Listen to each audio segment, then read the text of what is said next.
SSC 2025 পরীক্ষার্থীরা তোমরা সবাই কেমন আছো? ইংরেজি প্রথম পত্রে পয়েম সামারি নিয়ে অনেকই সমস্যা। পয়েম সামারি কীভাবে লিখবো, লেখার নিয়মটা অনেকে জানো। তো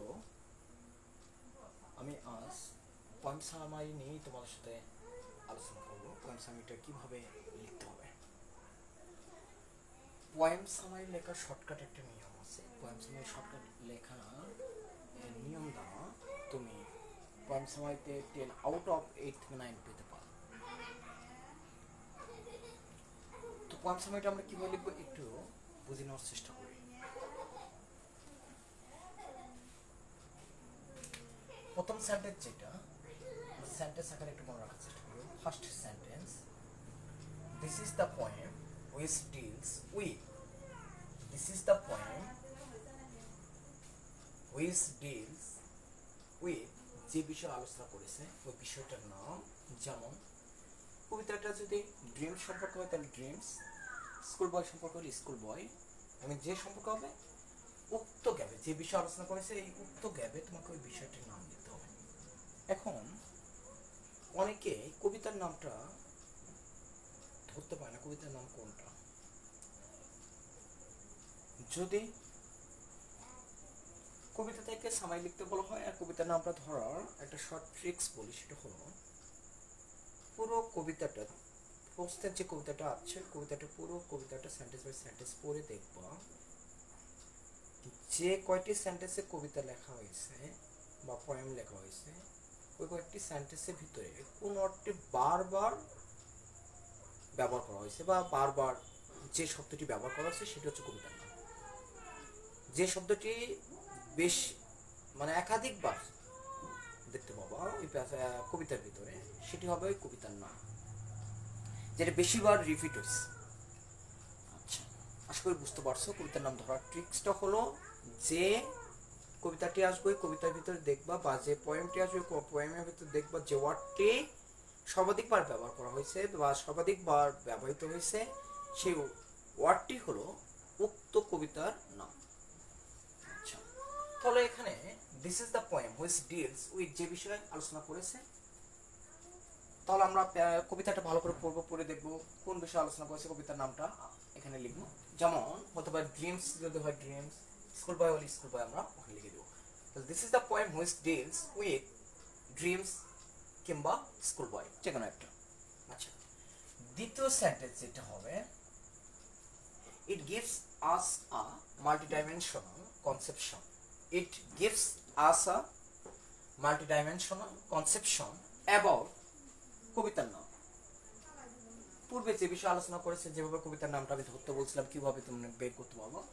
অ্যাবাউট কবিতার নামটা এখানে লিখবো। যদি ড্রিমস হয় ড্রিমস, যদি স্কুল বয় হয় স্কুল বয়টা লিখে দিবি। তাহলে এখানেও কিন্তু কবিতার নামটা লিখতে হবে। আর কবিতার নামটা ধরার ট্রিক্সটা কিন্তু আগেই বলে দিয়েছি। থার্ড সেন্টেন্স, এখানে যে কবিতা আসবে ওই কবিতা সম্পর্কে এখানে সেন্টেন্সটা কিন্তু চেঞ্জ হবে। যদি হোল্ড ফার্স্ট টু ড্রিম সম্পর্কে আসে তাহলে আমরা এটা লিখবো থার্ড সেন্টেন্স, মানে এইটার পরিবর্তে এটা এই পুরোটা আমরা এখানে তুলে ধরবো। আর যদি অল পিপল ড্রিম সম্পর্কে বাট নট ইকুয়ালি এই কবিতাটা আসে তাহলে the poet describes that all should dream by waking not sleeping, এই সেন্টেন্সটা আমরা থার্ড সেন্টেন্স লিখবো, মানে এটা পরিবর্তে আমরা এটা লিখবো। আর যদি I love to rise in summer more এই কবিতাটি আসে তাহলে আমরা এই সেন্টেন্সের পরিবর্তে আমরা লিখবো এই সেন্টেন্সটা। আর I will rise and go সম্পর্কে এই কবিতাটা যদি আসে তাহলে আমরা এই সেন্টেন্সটা এই থার্ড সেন্টেন্স এটা পরিবর্তে আমরা ওখানে এটা তুলে ধরবো।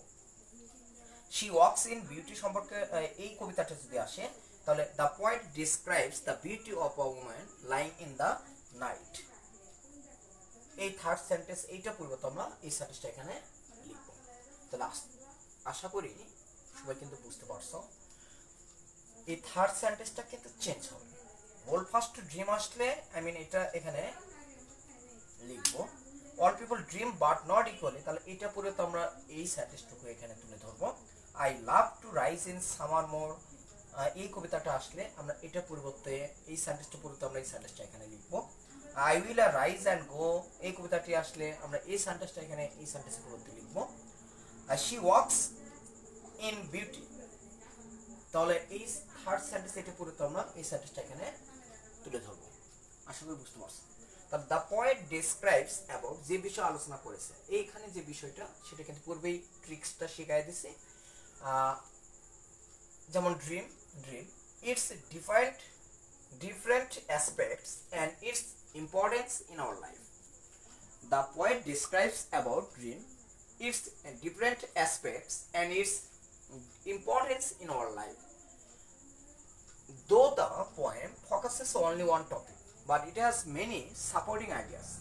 It gives us moral pleasure. তো এখানে আমরা কিন্তু 4টি সেন্টেন্সের মাধ্যমে কিন্তু একটা পোয়েম সামারি লিখতে পারবো। তাহলে ফার্স্ট সেন্টেন্সটা যে বিষয় আলোচনা করেছে এখানে কি লিখবো সেটা কিন্তু ট্রিক্সটা বলছি। যে পয়েমটা আসবে পোয়েমে দেখব যে ওয়ার্ডটি সর্বাধিক ব্যবহার করেছে ওই পোয়েমে কবিতাতে, সেই ওয়ার্ডটি হলো কবিতার নাম। তাহলে এখানে হলো কবিতার নাম, এখানে কবিতার নাম, এখানে কবিতার নাম, কিন্তু থার্ড সেন্টেন্সটা কিন্তু চেঞ্জ হতে পারে কবিতা অনুযায়ী। কবিতা যেটা আসবে সেটা অনুযায়ী কিন্তু চেঞ্জ হবে, কবিতা ভেদে কিন্তু চেঞ্জ হবে। ওল্ড ফার্স্ট টু ড্রিম আসলে এটা লিখবো। All people dream but not equally আসলে আমরা এই সেন্টেন্সটা লিখবো। I love to rise in summer more আসলে আমরা এটা লিখবো। I will rise and go আসলে আমরা এই সেন্টেন্সটা লিখবো ওখানে। শি ওয়াকস ইন বিউটি সম্পর্কে আসলে আমরা এই সেন্টেন্সটা এখানে লিখবো। তাহলে এটা কিন্তু সেন্টেন্সটা কিন্তু চেঞ্জ হবে থার্ড সেন্টেন্সটা। আর চতুর্থ সেন্টেন্সটা দো the poem focuses only one topic but it has many supporting ideas. পঞ্চম সেন্টেন্সটা হলো it gives us moral pleasure. এই 5টি সেন্টেন্সের মাধ্যমে আমরা পোয়েম সামারি কিন্তু লিখতে পারবো। আর এই পোয়েম সামারি যদি তোমরা বানান শুদ্ধভাবে কোনো ভুল ত্রুটি না হয় তাহলে 10 আউট অফ 8 থেকে 9 পাবা ইনশাআল্লাহ। পরবর্তী ক্লাসে প্যাসেজ সামারি নিয়ে আলোচনা করব। আজকে এই পর্যন্তই। আসসালামু আলাইকুম।